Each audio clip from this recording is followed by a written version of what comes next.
ไม่สูงค่ะเมื่อได้เป็นวันที่10เดือนธันวาคมปี2026ในตอนได้ข่าวใส่หมอหอมมีข่าว2ตอนที่มาเปิ้นเผาค่ะอ้อตอนที่1ไทยและแขมีแผนแต่กล้าขายโคมกันโดยลัดผ่านทั้งเมืองใต้ข่าวแทงตอนหนึ่งค่ะ10ลองตั้งอันเฮ็ดให้ก้นตั้งหลกลมฟ้าไข้ฮอดแผ่วดีเมืองอเมริกาเนี่ยค่ะอ้อออนตั้งเปิ้นได้ก่อเฮาค่ะมาถ่อมด้วยข่าวโขในออนตั้งค่ะ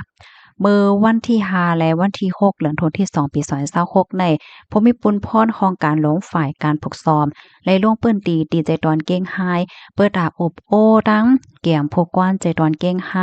โตแต้นลงปองจึงโตแต้นปกติกาในปืนตีเปิดตาอบโอ้ทัดทองเหี่ยวก็หนังหือเตจางเพิ่มเทียงหลานกวดทัดพะเยอนั่งเขียวบักไม่หมักดอกแม่สายเปิดตาเตส่งบักไม่หมักดอกในสู่จูเมืองแข่ในค่ะเนาะหนังหือเตจังมีมาลองกล้าขายวงกลางไทยและตั้งแข่ในอนาคตเมื่อนาเฮ็ดจังไหนค่ะออม สร้างว่าเป็นกว่าไล่เพราะว่าแหน่จึงไหนลองเอาหมักไม่หมักดอกโคสนโคเฮิกกว่าเมืองแขลอยผ่านตีเมืองที่3ในไหนมันติมีร้องง่ายลมเต้ๆเฮ็ดจังไหนคะอ๋อย่นก็บ่ว่ากลกล้าตั้งขายในค่ะเนาะเพราะว่าออกดีแม่สายเหย้าเนี่ยก็เข้าตาขี้เหล็กเข้าเกียงตงเข้าเมืองล่าเสียก็กว่าดีตาโฮเวงเกียงคงจังเมืองแขนั่นไหลกำเหลียวเฮ็ดไหนค่ะแต่เรียกว่าเป็นเส้นตั้งตีอันปอดตีสุดและ มีลวงง่ายลมหนาตอนตาเตส่งมาไม่มักดอกกนกล้าตั้งขายอันลูกดีในเมืองไทยเหี่ยก็กว่าดีเมืองแขหรือเซนั่นก็เรียกว่าเป็นลวงเปิดเส้นทางการก้าหมักไม่มักดอกอันผ่านทางเมืองใต้ในเป็นปอกกำแฮกนะคะ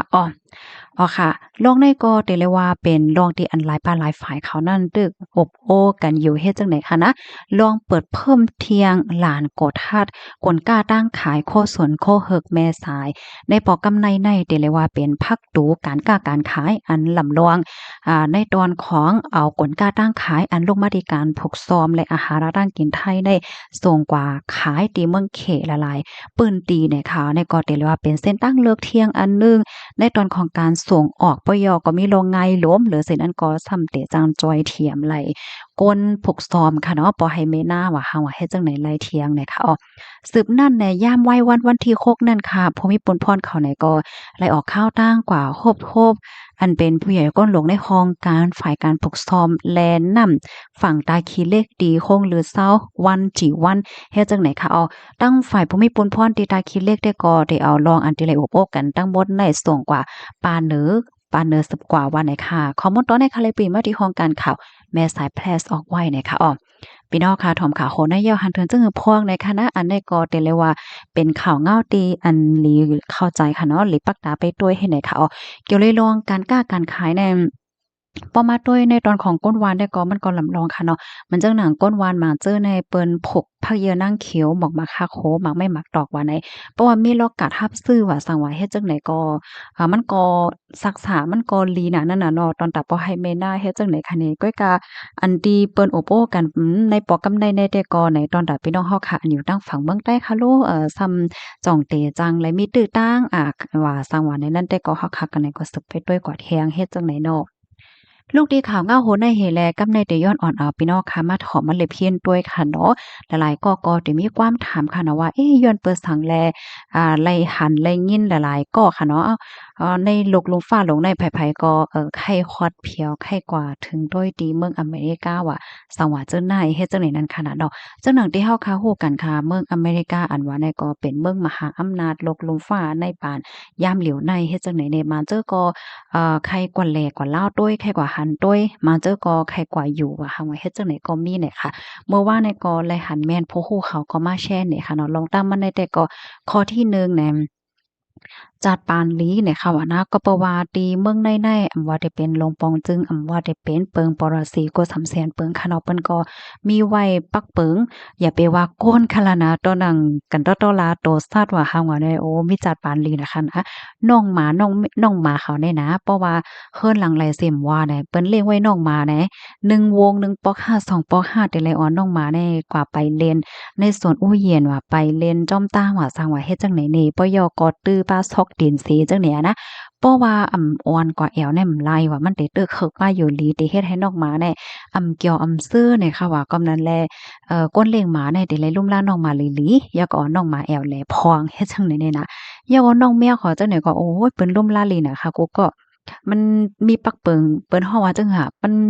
นั่นน่ะเขาล่มล้านหลีเลยสิว่าก้นที่อันเล็งในล่มล้านละห้างไผห้างมันหลีเอาก้อยเหมือนก้าไหนมีไว้ป้าโคงเศร้าก้นปลายเพน้องแมวนะมันจังว่าแมวในมีก้นเล็งถุงหญ้าปล่อย8535ให้ไหนก็มีโคงที่อันเก็บเล็งน้องแมวให้ไหนในและเขาก็เฮ็ดปันเคินในเข้มไว้นะเคินอ่อนๆจังเนี่ยเคินน้องหมาน้องแมวอะเลยเสนั้นก็มีป้าตีอยู่นกเฮ็ดจังได๋ค่ะเนาะกูก็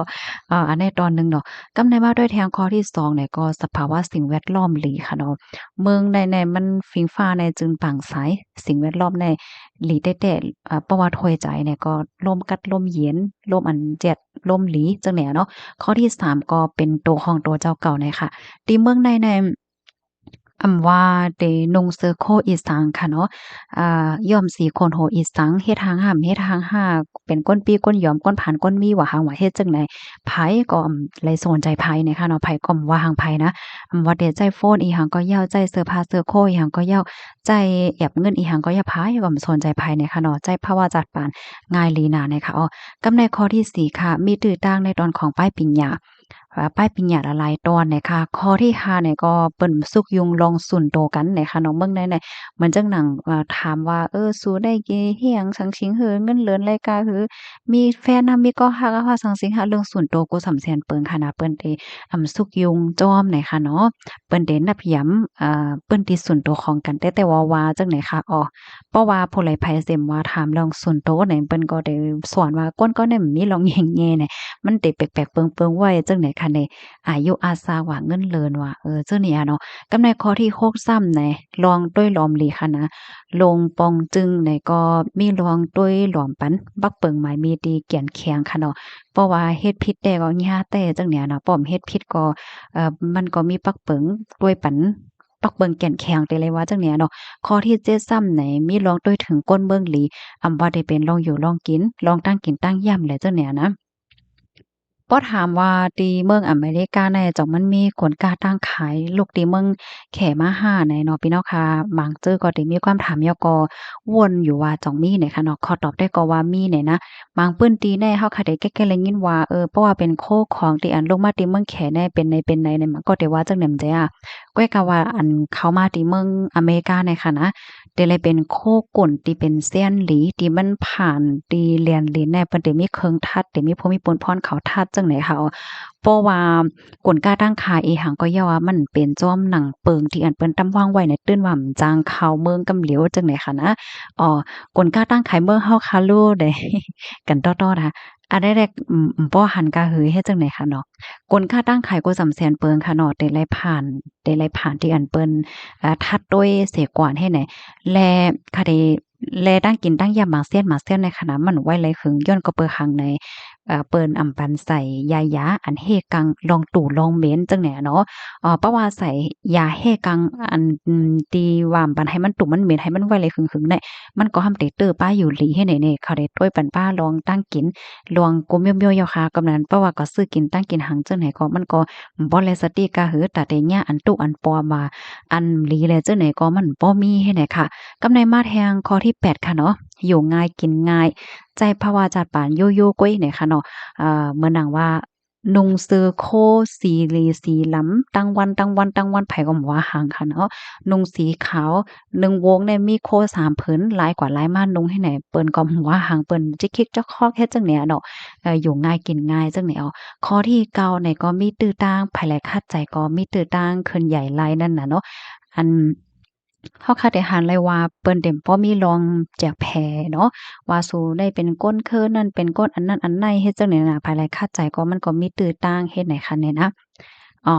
มาแทงข้อที่10เนี่ยก็ไล่มีตื้อต่างปกป้องตัวเจ้าก็อยู่ตาเซเฮ็ดไหนคะเนี่ยก็เป็น10ตัวเนี่ยค่ะเนาะ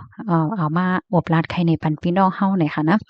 วานันเซตาก็เพราะว่าเขาขามาด้วยกระปานเมื่อเหลียวได้ตาได้เข้ากว่าถึงที่เมืองอเมริกาเนี่ยมันก็ใจลงง่ายค่ะเนาะเมื่อกูปอกอมันก็ใจลงง่ายอยู่ยาวขนาดเนาะตาได้ก็ย้อนวีซ่าแล้วจังไหนแน่คักตอนมันก็นำยาวก็ตาได้ผ่านแล้วจังไหนก็